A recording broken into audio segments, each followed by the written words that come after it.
Good day, students. Welcome back to class. In our previous class, we talked about integer, but today we'll be treating the topic power and roots. Learning objectives. At the end of the lesson, students should be able to find the squares and cube of positive and negative integers. Secondly, find the square root and cube root of positive and negative integers. And thirdly, apply laws of indices to solve given questions. Let's begin with square and cube. A square of a number is the result of multiplying a number by itself. Example, 2 squared, which means 2 times 2. 5 squared, which is 5 multiplied by 5. A cube is the result of multiplying a number by itself 3 times. Remember that in square we multiply twice, while in cube now we'll be multiplying 3 times. Whenever you see something in the form 2 raised to power 3, it means 2 multiplied by itself 3 times. We can find the square and cube of both positive and negative integers. Let's read these examples. 5 squared, which means 5 times 5. 5 times 5 gives 25. Then minus 7 squared means minus 7 multiplied by itself, which is minus 7 times minus 7. Minus times minus plus, then 7 times 7, 49. The third example, 10 raised to power 3. This is cube of 10, which can also be written as 10 times 10 times 10. 10 showing in 3 places.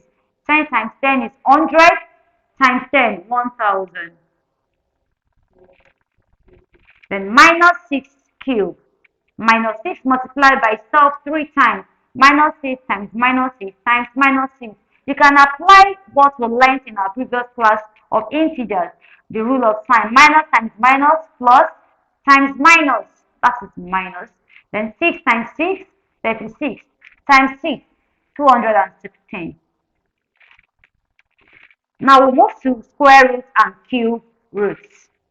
Square root is denoted by this sign, while cube root is also denoted by the sign of a cube root. Example, you are asked to find the value of square root of 729 and cube root of 125. Wherever you see this, it is pronounced as cube root of a given value. So let's start with the first question, which is square root of 729. You can decide to use your factor method to solve for the square root of 729. We see 3 in 729 is 243. 3 in 243, you get 81. 3 in 81, 27. 3 in 27, 9. 3 in 9, 3. 3 in 3, 1. Make sure you look for the smallest number that can go in that given number. So since it is square, you count in twos while picking out the value. We have 2 3s there, you write 1 out of it. We have another set of 2 3s, you write 1 out of it. While the last set, you pick out just 1. The square root of 729 is then equal to each of these multiplied by one another. So 3 times 3 times 3, which is 27. The second one says cube root of 125. Don't forget that when we were solving for the one of square, we counted in twos. The one for cube will be counted in threes. So let's go ahead and divide it. You check the numbers that can go in 125. 1 cannot go, 2. We are not using 1 because you get the same value of 125. 3, 4. Now the first number that can go that is not 1 is 5.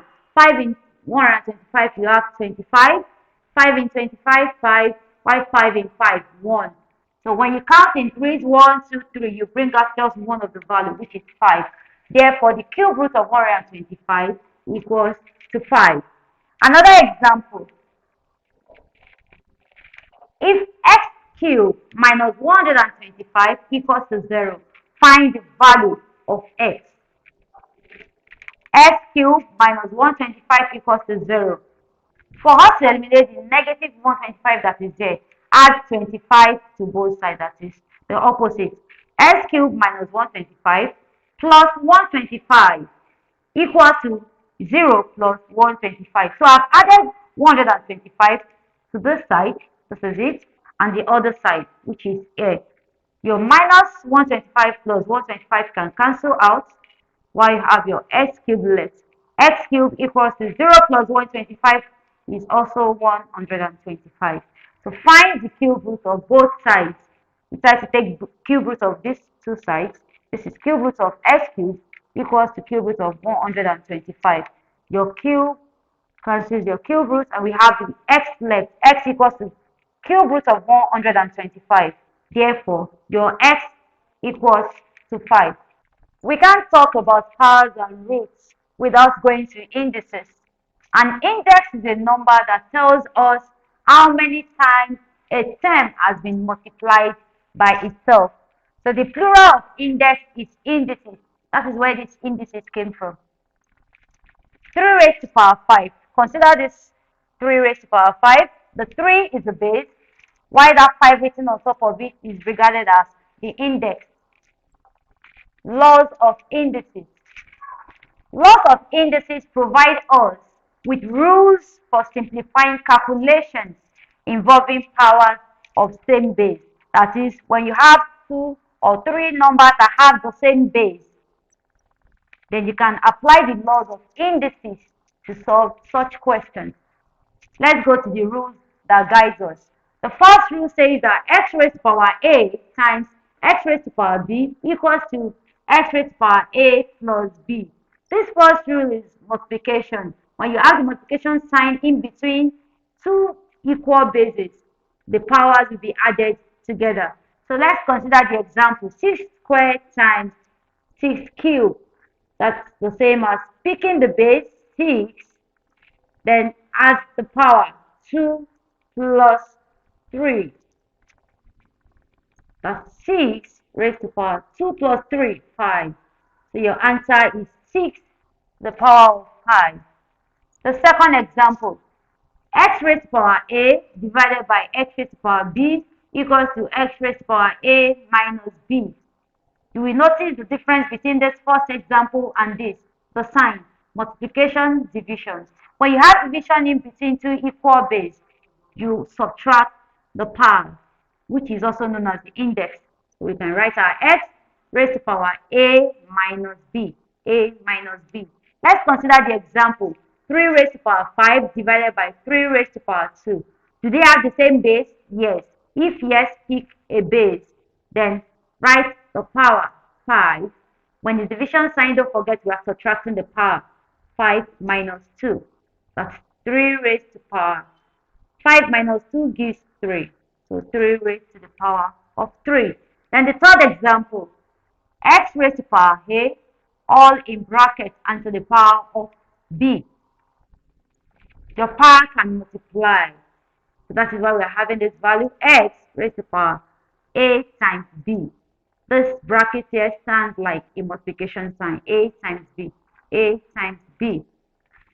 Let's consider the example, 2 raised to power 4, following the same rule. 2 raised to power 4, you can write the base out, 2, then multiply the power, 4 times 3. And that's the same as having 2 raised to the power 4. The last rule we'll be treating today, x raised to power 0 equals to 1, provided that x is not 0. That is, if the value of x here is 0, you cannot get 1. But once this value is not 0, you can always get 1.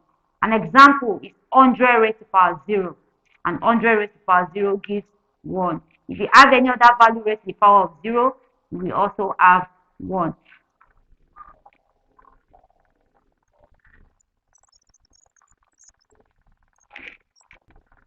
Here's your assignment.